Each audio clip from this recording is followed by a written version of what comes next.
अस्सलामुअलैकुम मेरे प्यारे नाजरीन, मैं हूं आपका दोस्त इमरान। एक मरतबा आपका फिर से इस्तकबाल करता हूं आज की मेरी इस वीडियो में। नाजरीन, पिछले कुछ महीनों से कुदरती आफतों ने जिस तरह मुस्लिम मखलूक को तबाह किया है, उसे देखकर हर कोई दहशत में है। तो क्या ऐसे में कयामत आने वाली है? क्या मेरा प्यारा खुदा हमसे खफा है? नाजरीन, जगह जगह मशरकी देशों में कुरान पाक की बेहुरमती होना और फिर आसमानी आफतों से जूझना, दुनिया भर के मुसलमानों को किसी न किसी तरीके से आफतों ने घेरा हुआ है। और नाजरीन, मक्का में आई बारिश और तूफान के मंजर से तो अभी लोग संभल भी नहीं पाए थे कि उसके बाद ही लिबिया में एक भयानक तूफान ने लाखों घरों को तबाह कर दिया है और कई लोग अभी भी लापता है। इसी वजह से नाजरीन, आज की इस वीडियो को पूरा जरूर देखिएगा। वीडियो पसंद आए तो वीडियो को लाइक और शेयर करना मत भूलिएगा। नाजरीन, आपको याद होगा कि कैसे स्वीडन में बकरा ईद के मुकद्दस मौके पर एक बेगैरत शख्स ने शाही मस्जिद के सामने ही कुरान पाक की बेहुरमती की थी और उसे जलाया था। अलबत्ता उसे स्वीडन की अदालत ने गिरफ्तार कर लिया था, लेकिन यह बात अल्लाह को इस कदर नागवार गुजरी कि उनके मखलूक अपनी आंखों के सामने कुरान पाक के जलने का मंजर देखती रही मगर कुछ ना कर सकी। और शायद यही वजह है कि आज दुनिया के कोने कोने में मौजूद हर मुसलमान अल्लाह के अजाब से रूबरू हो रहा है। इसलिए मुसलमानों, अभी भी वक्त है, संभल जाओ वरना कयामत आने वाली है। और नाज़रीन, अल्लाह तबारक व तआला ने अर्ज फरमाया है कि जिस रोज इस जहान में जहालत उर्जू पर होगी और इंसान वहशी बन जाएगा, मुसलमान अपनी दीन को छोड़ देगा, उसी रोज कयामत आएगी। और कयामत की कई निशानियां हमारे प्यारे नबी सल्लल्लाहु अलैहि वसल्लम ने भी कुरान पाक में बताई है। और नाज़रीन, अगर हम सिलसिलेवार तरीके से देखें तो जिस रोज स्वीडन में सलमान मोमिका नाम के शख्स ने शाही मस्जिद के सामने कुरान पाक को जलाया था और हमारी इस पाक किताब के साथ बेहुरमती की थी, उसी दिन से दुनिया भर के मुसलमानों के साथ कुदरत का कहर टूट रहा है। और नाज़रीन, इससे पहले भी स्वीडन में ही जनवरी के वक्त इसी शख्स ने कुरान शरीफ को जलाने की कोशिश की थी। और आपको मालूम होना चाहिए कि उसके एक महीने बाद यानी कि फरवरी में टर्की में भयानक भूकंप आया था। और टर्की में आया जलजिला इतना ज्यादा खतरनाक था कि लाखों लोगों की जान चली गई और करोड़ों लोग बेघर और बर्बाद हो गए थे। और नाज़रीन, इतना ही नहीं, टर्की के साथ साथ सीरिया में भी जलजिले से हजारों लोगों की जान चली गई थी। और देखते ही देखते पूरा टर्की और सीरिया मलबे के ढेर में तब्दील हो गया था और कई लोगों की सांसें उन मलबों के अंदर अटकी हुई थी। और टर्की में आया वो जलजिला पिछले 100 सालों में आया सबसे खतरनाक जलजिला था, जिसने पूरी दुनिया को हिलाकर रख दिया था। और नाज़रीन, आपको बता दें कि टर्की और सीरिया में आए इस जलजिले ने कई लोगों की जिंदगी बर्बाद कर दी थी। दुनिया भर के कई देशों ने टर्की को मदद पहुंचाई थी, मगर बावजूद इसके कि टर्की में ही वो तबाही की भरपाई न कर सके। और नाज़रीन, न सिर्फ टर्की बल्कि चारों तरफ से रेगिस्तान से घिरा हुआ मक्का भी अल्लाह के अजाब से बच ना पाया। इसी वजह से नाज़रीन, अल्लाह तबारक व तआला ने कुरान पाक में अर्ज फरमाया है कि कयामत की एक अदद शर्त यह है कि जब अहले मक्का में तबाही के मंजर देखने को मिलेंगे तो समझ जाना कि कयामत आने वाली है।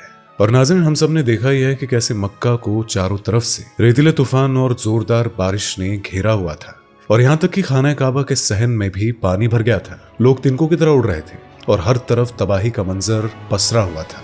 नाज़रीन, मक्का में आई भारी तबाही से सैकड़ों लोग दरबदर हुए और कई लोगों की जान भी चली गई। लेकिन नाज़रीन, ये भी हकीकत है कि ये दुनिया कयामत की ओर बढ़ रही है। और बड़े अफसोस की बात है कि मुसलमानों में दीन की कमी पाई जाती है। रोजा नमाजों से मुसलमान दूर हो रहे हैं और गफलत में जीना शुरू कर दिया है।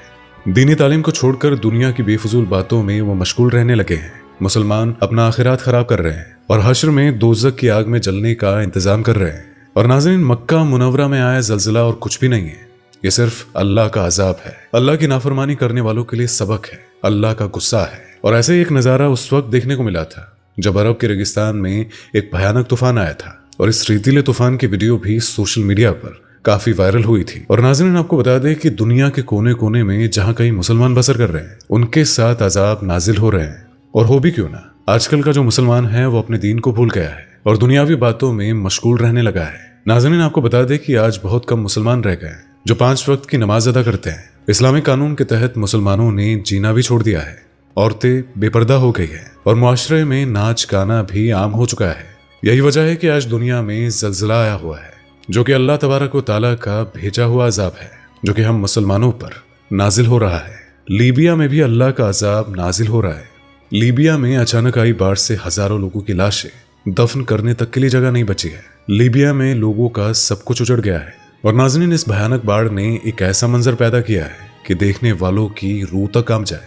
लीबिया, जो कि एक रेगिस्तान इलाका है, वहां बाढ़ के इस तरह असरात की किसी ने भी तवक्को नहीं की थी। मगर लीबिया के शहर डरना में भारी बारिश की वजह से आई इस बाढ़ में 2 बड़े बांध टूट गए हैं, जिससे सारा पानी शहर में घुस गया है और शहर के लोगों की जान भी खतरे में पड़ गई है। और नाज़रीन, आपको बता दें कि लीबिया में आई इस बाढ़ का असर ऐसा हुआ है कि मरने वालों को 2 गज जमीन भी दफनाने को नहीं मिली और कई लाशें मलबे के नीचे ही गलने सड़ने के लिए छोड़ दी गई। नाज़रीन, लीबिया के शहर डरना की आबादी तकरीबन 1.25 लाख है, जो कि अब पूरी तरह से बर्बाद हो चुका है। और लीबिया का ये शहर जो कि डरना कभी रेगिस्तान इलाका हुआ करता था, मगर आज बाढ़ की वजह से चारों तरफ टूटी इमारतें, कीचड़, कारों के ऊपर लदी कारें, बस यही दिखाई दे रही है। और नाज़रीन, आपको बता दें कि सोमवार सवेरे भूमध्य सागर से उठे तूफान डैनियल की वजह से डरना में मूसलाधार बारिश हुई और इसी भारी बारिश की वजह से डरना में बने 2 बांध ढह गए थे।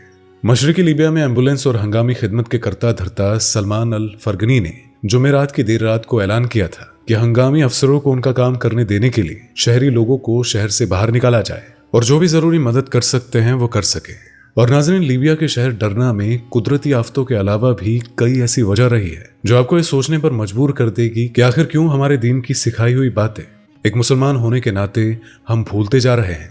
और शायद यही वजह है कि अल्लाह तबारक व तआला का हम सब पर इस तरह से अजाब नाजिल हो रहा है। नाज़रीन, आपको बता दें कि लीबिया में सियासतदानों के बीच कुछ भी ठीक नहीं चल रहा था और जिसकी वजह से भी ये हादसा इतना बड़ा बन गया। और अगर हुक्मरान इस परेशानी पर एक मर्तबा भी सोचते, लोगों की जान बचाने के बारे में सोचते, तो शायद इतने लोगों की जानें नहीं जाती। इसी वजह से नाज़रीन, अल्लाह तबारक व तआला ने अर्ज फरमाया है कि आए मुसलमानों, रोजे नमाजें करो और अल्लाह की इबादत करो और कुफ्र का साथ छोड़ दो। नाज़रीन, आपको बता दें कि अल्लाह तबारक व तआला ने कयामत की जो निशानियां बयान की है, तो कुरान पाक में वो सभी आज मुकम्मल हो चुकी है। जी हाँ नाज़रीन, आपको बता दें कि अल्लाह तबारक व तआला ने अर्ज किया है कि जब मुस्लिम बहन बेटियां नकाब छोड़ देंगी और बुरके के बिना खुले में घूमेंगी और आवारा लफंगे उन्हें छेड़ेंगे, तो तब बस ये समझ जाइएगा कि कयामत बहुत करीब है। इसी वजह से नाज़रीन, इस तरह की बातों का आपके दिल और दिमाग पर क्या असर पड़ता है, इसके बारे में हमें कमेंट करके जरूर बताइएगा। वीडियो को लाइक और शेयर भी जरूर कर दीजिएगा और इसी तरह की वीडियोस को देखने के लिए हमारे चैनल को सब्सक्राइब जरूर कर दीजिएगा। तो अगली वीडियो में आपसे फिर से मुलाकात होगी, तब तक के लिए अस्सलाम वालेकुम, अल्हम्दुलिल्लाह। दोस्तों, आपको स्क्रीन पर 2 और वीडियोस दिखाई दे रही हैं, जिसे देखने के लिए स्क्रीन पर क्लिक करें।